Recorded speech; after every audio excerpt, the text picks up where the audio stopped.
Hey guys, I'm Dave and welcome to the Trull Gallery. Today, we're going to do a shop tour.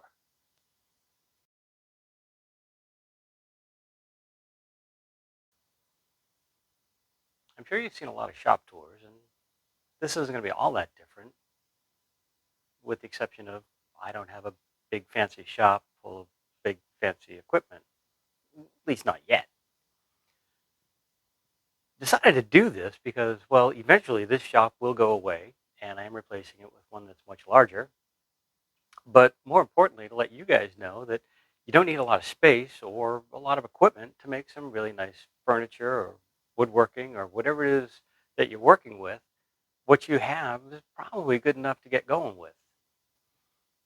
Over the years, I've had 5 of my own shops, plus a couple of commercial shops I've worked in. And this is by far the smallest. Now, let me give you an idea. It measures 19 and a half across, 14 and a quarter feet front to back, which works out to just around 278 square feet. Now, mind you, that wouldn't be a bad size. It's kind of smaller than what I'm used to, but as you'll see when we go along, that's not all my space. Anywho, let's just jump in and we'll start at one corner, we'll work our way around, and then we'll go to the other part of the shop afterwards. Might as well start in one corner and work our way around, right? This is the gardening section. We've got our lawnmower, all the stuff for the pots and the plants and whatever's, rakes, shovels, implements of destruction, and, ladders and step ladders and such. Again, I got to share this space. This is what I have. Now, as we keep moving along that wall, we'll start in the back and work our way forwards. On the back, I've got a couple of brackets that were here when I got here, and I just use them for lumber storage. On the floor, supported up off the ground, I've got some reclaimed 100-year-old 2x4s from the house, and I'm saving those for a special project once the house is done. In front of that is my wood rack. It holds sheet goods on one side, shorts here and there, some long pieces, and as you can see, I've kind of overfilled it and all that good stuff. I'll add a link to the video for this, which came from, if memory serves, Fix This, Build That. I believe it was Brad's project, but I'll add a link to that below. Like most of you, I have trouble throwing stuff away, so my extra plywood kind of overflows in the front as well. In front of that are my 2 big machines. It's weird that these machines are my biggest. But anyways, I've got a DeWalt 13-inch planer, and that sits on the planer stand that I built about a year ago, and I'll add a link to that video below if you'd like to see that. And next to that is my table saw. It's a Bosch 10-inch job site saw. It's a great unit. Probably one of the first machines I bought when I got back into woodworking a couple years ago. And what you see here is my folding outfeed table, and I'll add a link to that video as well. Now, as we work our way around kind of like the back side of the shop, this is where it gets really fun. Here you can see we got 4 bikes, a water heater, those contractor bags are hiding some beach chairs, and of course, the laundry room. Well, it's not really a room, it's just part of the shop. We do have kind of a mud sink or a large sink there, but the downside to that is we've got all this stuff in front of it, so I can't actually get to it without breaking my back. And I end up washing most of my stuff inside the house, which doesn't really sit well with my significant other, but she's good with it because I clean up after myself. So now on the opposite wall of where the wood rack is, we've got, of course, the door to the house, but my French cleat wall. I will add a link to that video as well. I put that up a few months ago, and it's really helped to clean up my storage solutions in and around the shop. Not all of it, but a good majority of the smaller pieces now have a home. Again, because I have a small shop, I try to keep it as organized as I can. I've got some of my larger cases here, my framing nailer, my compressor, The box you see about the middle of the case there is my router bits.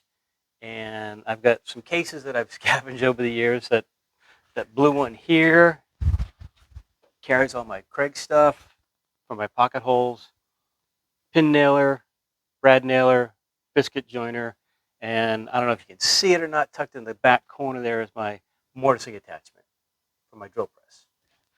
Now, if you've been following my videos, you've probably seen this backdrop before. Starts with my Hitachi chop saw. It's a 10-inch slider. A little bit dated. I probably had this guy for 20 plus years now. Great saw and is holding up well. So my old blade storage. Now this used to live under my unisaw. Since that saw is gone, it kind of got tucked up here. Sanding stuff, all my drill bits, all kinds of drilling accessories over there. And above them is an assortment of jigs, including my very old Kreg jig. I want to say that's probably close to 30 years old at this point. A couple of various jigs, my Kreg cross-cutting slide. I'll have to figure out what that's called. And at the far end is my crosscut sled for the table saw. Now this area tends to be my power tool / catch-all kind of section. I've got my 3 routers, my belt sander here, and then just kind of various stuff that has no home really, so it ends up over here, as well as this cabinet here, which has all my fasteners in it, or the vast majority of my fasteners, the ones I use all the time. Now, I made that, again, probably 30 years ago, and it's got the nice little plastic bins set up kind of French cleat-like, so I can just pull out the screws I need and just pop them back in. I added a door to keep most of the dust out, and that's held up great over the years. And while we're still in this area, I want to show you something that you don't see in a lot of the woodworking videos. I don't know how clearly you can see that, but my miter saw station is a mess. I just have sawdust everywhere. So probably when I reset the shop, I'll build one of those fancy dust collection hoods. But for now, it is what it is. It's a working shop. This is how I make my living. I don't clean it up all the time. Sorry. It's not pristine. It's the way it is. I do sweep the floor. This gets messy. Now, kind of the last corner of the inside shop, it's got my closest thing I have to a dust collection, which is my ShopVac. And behind that is a rack for all my wrenches and nut drivers and sockets and such. I can add a link to that video as well. I built that, maybe 2 years ago now. And next to the ShopVac is my benchtop 13-inch drill press. Now, this is officially a collector's item. It was made by a company called Reliant. They don't exist anymore.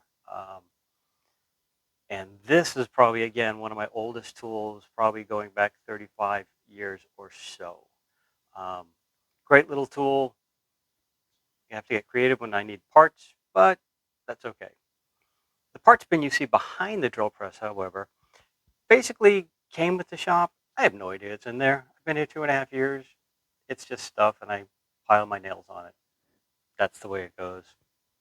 If we go up a little bit higher, there's just more assorted stuff. My caulking gun and some tubes of caulk, more fasteners, assortment of drywall tapes and things like that. Again, just kind of the stuff that has no place else to live. So again, if you've been watching my videos for a while, you've probably seen this. I don't talk about it a lot. It's just a folding workstation. I put it out here. We are now outside. There's a tarp above my head. Now, granted, I live in Florida. It is now December 24th, and I'm wearing a t-shirt. I get to work outside a lot. All right, August is pretty warm, but most of the year it's pretty nice. In this table, it's not just a table, but this clear plastic top can be removed, and I can drop my Triton router in there. I've got the T-tracks to hold my fence in place. And when I'm done using it, I can always fold it up.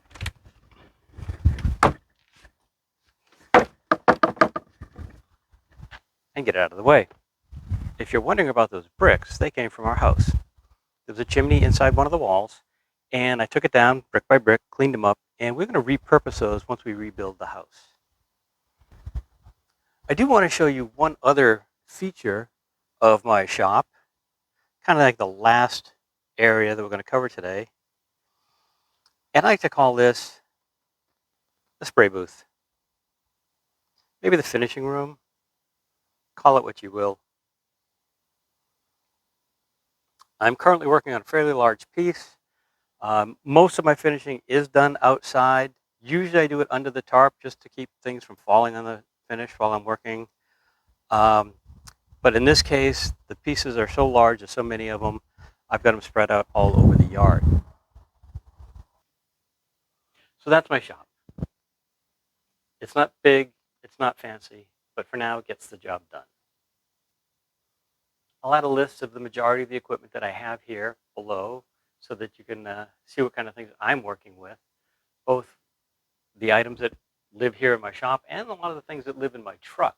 I do a lot of work on the road, so I've got some things live here, some things live there, and some kind of bounce back and forth.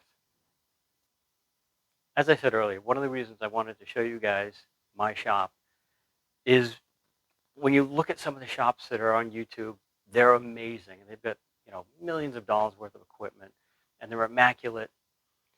And, you know, a lot of people think, hey, if I had all those tools, I could do woodworking too. Guys, you don't need a lot of space. You don't need a lot of tools. Start where you can start, and just add when you can. To be fair, I mentioned that this shop is about 278 square feet or something like that. We're already in the design process. We've been in the design process for a long time. We're in the design process of rebuilding the shop and the house. And the new shop is coming in around 600 plus square feet. So I'm going to have way more space. And as time and funds become available, we're going to update some of the equipment. You know, I look forward to having a full-size cabinet saw again. But for now, I've got the tools that I have. I'm paying the bills. I'm having fun. That's all I can ask for. If you guys have any questions or comments, please drop them below. I'd love to hear what you thought. And if you haven't already, maybe hit that subscribe button and the little bell so you can catch up on all the videos that I've got coming out. You never know what's going to be next. So with that said, get out in the shop, however big or small it is, with all your tools, however big or small they are, and make some dust. I call it man glitter, and it's kind of how I mark my territory. So for now, have a great day, stay safe, take care, we'll see you soon.